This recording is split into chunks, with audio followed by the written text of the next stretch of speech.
It's my feel-good breakfast show.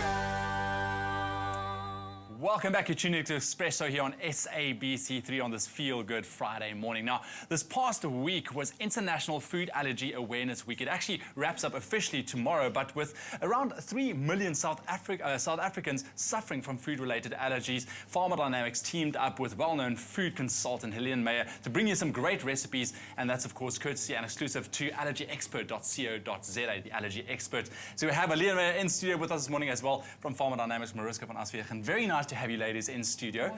And this is a very important topic because, like we say, 3 million South Africans alone, and I could just imagine across the world as well, how many food allergies are there. But Mariska, I want to ask you this.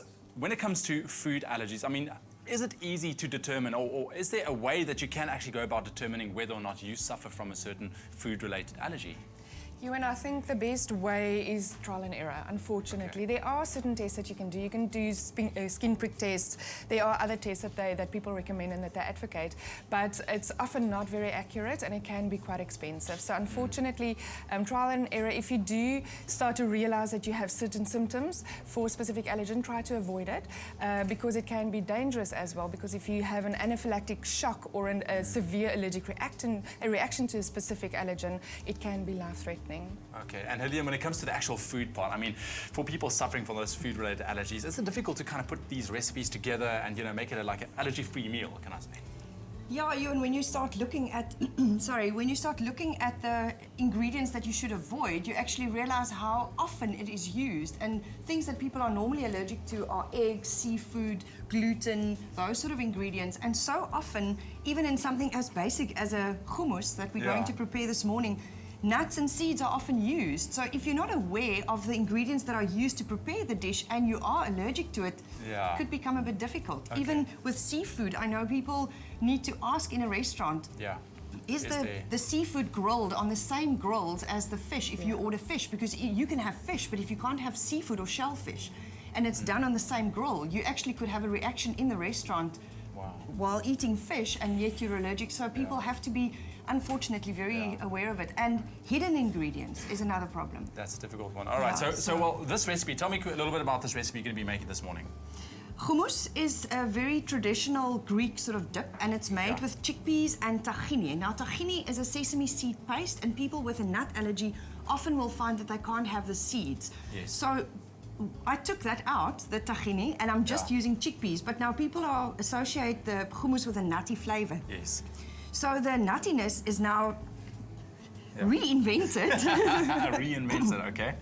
By roasting some of the chickpeas. So sometimes when you have to omit an ingredient, you can add back the flavor by changing your cooking method, which is what I did. Quickly, all right, let's get into it. Let's start making it. Okay. I'm going to use the chickpeas that are drained with some cumin seeds, one of my favorite spices, and I think Mariska knows that by now as well. Some cumin seeds and then some garlic. Okay. And a little bit of oil, just to give you that sort of roasted flavor once they've been in the oven. Olive oil there as well. And avo oil is also a good choice. This one's the olive oil, so it's a nice flavor that you also add to that. And then you roast that till they're nice and crispy on top. Not too dry because you still want to be able to blend them. Exactly. But the roasting process then gives you that nuttiness. So if you don't know that there's not tahini in it, you will enjoy the hummus just as much, but you can eat it safely and not worry about Well, that. why don't you carry on there? Mariska, I want to ask you, is there a difference between, we spoke about food intolerance and food allergies? And is there worse? Which one is actually worse, and how do you know? If you're allergic to specific allergens, then it can lead to an anaphylactic shock or have severe symptoms. If you're intolerant, it means that you might experience some discomfort. It might not, you can feel that this allergen or this specific ingredient that you're intolerant to, have certain symptoms, but it's not life-threatening and it doesn't often need treatment. But if you are allergic to it, it can be quite dangerous for you. So if you are intolerant, it is advisable to try to avoid that specific allergen, because you can become full-blown allergic to that specific allergen as well. So it is important for you to avoid it. So really, you have to do your homework, your research when it comes to the meals you eat. All right, so just quickly run us through what you've done there, Helene. Okay, the roasted chickpeas and some unroasted chickpeas were combined in there.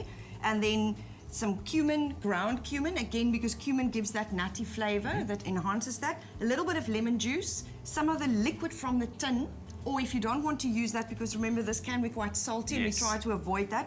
So if you are going to use that, just use a smaller amount of salt, or use just water and then another bit of oil. And now the process is that you blend and see how thick it is and how soft you want it in the end, because it's Yes. a very nice snack like it's presented Go here. with your carrots and your You cucumbers. can, yeah, and you can have that as a lunchbox treat. It's a beautiful Nice. meal because you've got a lot of vegetables, and then the chickpea serves as a protein Yeah. and a more filling ingredient, and it's got a very nice GI, so it keeps you full for longer. Perfect. Well, you blend that up. And I make a noise. Yes, go for it. If you would like to know how to make our roasted chickpea hummus this morning, all you need to do is estimate the keyword Pharma to 33728. That's Pharma to 33728. We'll send you the shopping list and also add a link to the recipe that you can go follow. Please keep in mind, SMSs are charged at R1.50 and free SMSs do not apply. That's Pharma to 33728. But if you would like to see one last time how Helene made this lovely hummus this morning, here we go.